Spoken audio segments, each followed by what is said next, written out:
ഹരേ രാമ ഹരേ രാമ രാമ രാമ ഹരേ ഹരേ ഹരേ കൃഷ്ണ കൃഷ്ണ കൃഷ്ണ ഹരേ ഹരേ. നമസ്തേ.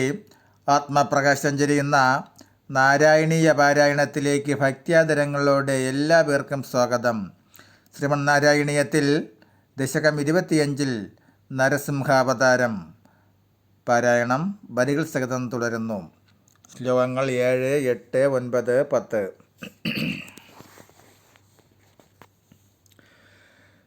ത്യക്താതം ഹതം ആശുരക്തലഹരീ സിക്തോന്നമദ്വർഷ്മണി പ്രത്യുൽപത്യ സമസ്തദൈത്യപടലീം ചാഗാദ്യമാനീ ത്വയി ഭ്രാമ്യദ്ഭൂമി വികമ്പിതാംബുധികുലം വ്യാലോലശൈലോത്കരം പ്രോത്സർപ്പദ്ഗജരം ചരാചരമഹോ ദുസ്താമവസ്ഥാം ദദൗ.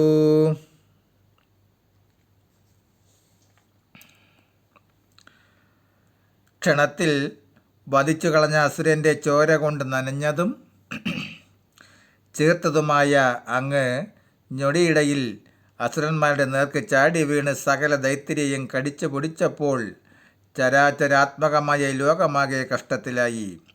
ഭൂകമ്പമുണ്ടായി, സമുദ്രങ്ങൾ കലങ്ങി മറിഞ്ഞു, പർവ്വത ശിഖരങ്ങൾ ആടിയുലഞ്ഞു, ഗൃഹങ്ങളും നക്ഷത്രങ്ങളും ചിന്നിച്ചിതറി.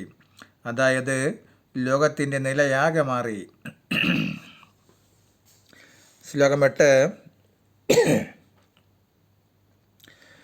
താവന്മാംസവപാകരാളവപുഷം ഘോരാന്ത്രമാലാദരം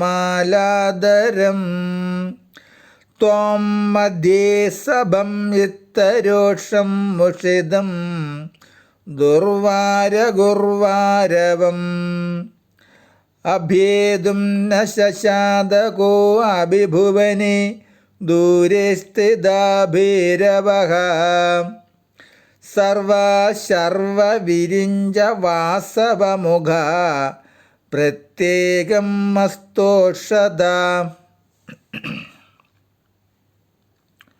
ആ സന്ദർഭത്തിൽ മാംസവും വപയും ശരീരത്തിൽ പറ്റി ഭയങ്കരാകാരനും ഭയം തോന്നത്തക്ക കുടൽമാലയണിഞ്ഞവനും കോപാക്രാന്തനും ദുസ്സഹമായി ഗർജിക്കുന്നവനും സഭാ മധ്യത്തിലിരിക്കുന്നവനുമായ അങ്ങയെ സമീപിക്കാൻ ലോകത്തിൽ ആർക്കും സാധ്യമായില്ല.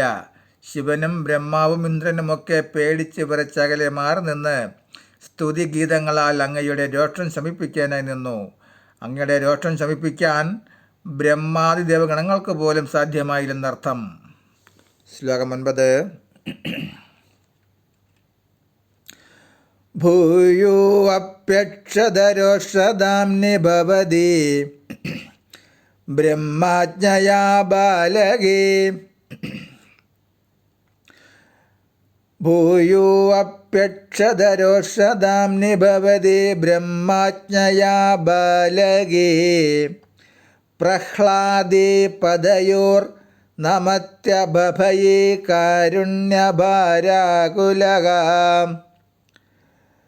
ശാന്തസ്ത്വം കരം അസ്യ മൂർധനി സമധാ സ്തോത്രർ അദുദ്ഗായതഃ തസ്യാ കാമദിയോ അഭിതേനിതവരം ലോകായ ചാനുഗ്രഹം. എന്നിട്ടും നിന്തിരുവടിയുടെ കോപത്തിന് ശമനം കാണാതെ ബ്രഹ്മാവിൻ്റെ ആജ്ഞാനുസരണം ആ ബാലനായ ഭക്തപ്രഹ്ലാദൻ യാതൊരു ഭയവും കൂടാതെ അങ്ങയുടെ തൃച്ചേവടികളിൽ വീണ് നമസ്കരിച്ചു. അപ്പോൾ അങ്ങ് കൃപാതിരേകത്താൽ ശാന്തനായി അവൻ്റെ ശിരസിൽ തൃക്കൈയർപ്പിച്ച് അനുഗ്രഹിച്ചു. പിന്നെ സ്തോത്രങ്ങളാൽ ഉറക്കെ സ്തുതിക്കുന്ന അവന് ചോദിക്കാതെ തന്നെ വരം നൽകി ലോകത്തെ അനുഗ്രഹിച്ചു. ശ്ലോകം 10. ഏവം നാടിതരൗദ്രചേഷ്ടിത വിഭോ ശ്രീതാപനീയാഭിധ ശ്രുത്യന്തസ്ഫുടഗീത സർവമഹിമൻ അത്യന്തശുദ്ധാകൃതേ തത്തദ്യങ്ങിലോത്തരം പുനർ അഹോ കസ്ത്വാം പരോലങ്കയേത് പ്രഹ്ലാദപ്രിയ ഹേമരുത്പുരപദേ സർവാമയാത് പാഹി മാം. ഭഗവാൻ ശാന്തസ്വരൂപനും ശാന്തചിത്തനുമാണ്. എന്നാൽ സന്ദർഭവശാൽ ചിലപ്പോൾ ചില രൗദ്രഭാവം നടിക്കേണ്ടി വന്നിട്ടുണ്ട്. ഇവിടെ ഹിരണ്യകശിപുവിൻ്റെ അധാർമികത കൊണ്ടും ഭക്തൻ ക്രമാതീതമായി പീഡിപ്പിക്കപ്പെട്ടത് കൊണ്ടും ഭക്തരക്ഷയ്ക്കായി നൃസിംഹ രൂപം പൂണ്ട് രൗദ്രഭാവം പ്രകടിപ്പിക്കുകയാണ് ചെയ്തത്. ഈ വസ്തുത നൃസിംഹതാപനീയം എന്നു പേരുള്ള ഗ്രന്ഥത്തിൽ സ്പഷ്ടമായി വർണ്ണിച്ചിട്ടുണ്ട്. അങ്ങയെപ്പോലെ അങ്ങ് മാത്രമാണ്. അങ്ങയോട് കിടപിടിക്കാൻ ലോകത്തിൽ ആരും തന്നെയില്ല. ആർക്കും അങ്ങയ്ക്കപ്പുറം കഴിവില്ല. പ്രഹ്ലാദൻ അങ്ങയുടെ പ്രിയ ഭക്തൻ തന്നെ. ഭഗവാൻ പ്രഹ്ലാദന് പ്രിയപ്പെട്ട സ്വാമി തന്നെ. അപ്രകാരമുള്ള ഗുരുവായൂരപ്പ, അങ്ങ് എൻ്റെ രോഗങ്ങളെ ശമിപ്പിച്ച് എന്നെ രക്ഷിക്കണമേ. തനിക്ക് പ്രിയപ്പെട്ട ഭക്തനെ രക്ഷിക്കാൻ ഭഗവാൻ എന്തും ചെയ്യും. തനിക്ക് പ്രിയപ്പെട്ട ഭക്തനെ രക്ഷിക്കാൻ ഭഗവാൻ എന്തും ചെയ്യും എന്നതിന് തെളിവാണ് നരസിംഹാവതാരം. നമസ്തേ. അടുത്ത ഭാഗം ദശകം 26 ഗജേന്ദ്രമോക്ഷം. വരികൾ സഹിതം തുടരും നാളെ. ഹരേ രാമ ഹരേ രാമ രാമ രാമ ഹരേ ഹരേ ഹരേ കൃഷ്ണ ഹരേ കൃഷ്ണ കൃഷ്ണ കൃഷ്ണ ഹരേ ഹരേ.